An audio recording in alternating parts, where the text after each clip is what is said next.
Now, Prop 19 has passed, and what does that mean for California's real estate market? Let's find out. Hello everyone, this is Boji here. I'm a real estate agent in the Bay Area. Today, I want to share with you on how the Prop 19 will impact California, especially Bay Area real estate. Now, if you don't know what Prop 19 is, I'll put a link in the description down below so you can read about it. Basically, Prop 19 is affecting the following group of people. So if you're not in one of these groups, you can rest. Number one, regarding to the property tax assessment transfer. If you are a California homeowner that is 55 or older, or a wildfire victims, or if you are handicapped, then when you plan to sell your home and buy another home in California, you can take your current property tax base number of your primary residence and transfer it to your next purchase.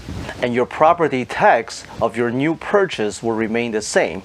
And you can do this 3 times in a lifetime.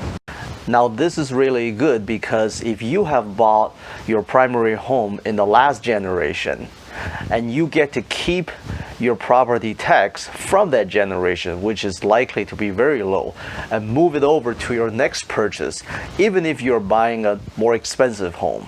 Number 2, about inherited properties. If you are California homeowners who's planning to pass on the property to your heirs in the future, and they do not intend to live in the property as a primary home, then the property tax of these homes will be reassessed with the market value, with the first $1 million exempt from reassessment when transferred. In other words, the property tax burden of your heir could potentially go up if they do not intend to live in the property as a primary home. Now, the proposition has just passed, and there's still a lot of details that hasn't worked out yet. So it is still very early to tell what kind of impact it's going to have on the real estate market here in California and how people are going to readjust their strategies. Now, what I can see is that Prop 19 could potentially create a lot more movements on the current market, which has a very tight inventory right now, and it is a good thing.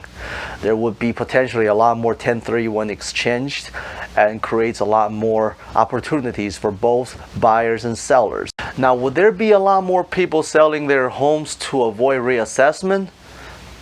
Not really, not necessarily. Again, the devil is in the details. Number 1, a lot of these income producing homes are not owned individually. They're owned by a corporation or a trust, especially the commercial properties.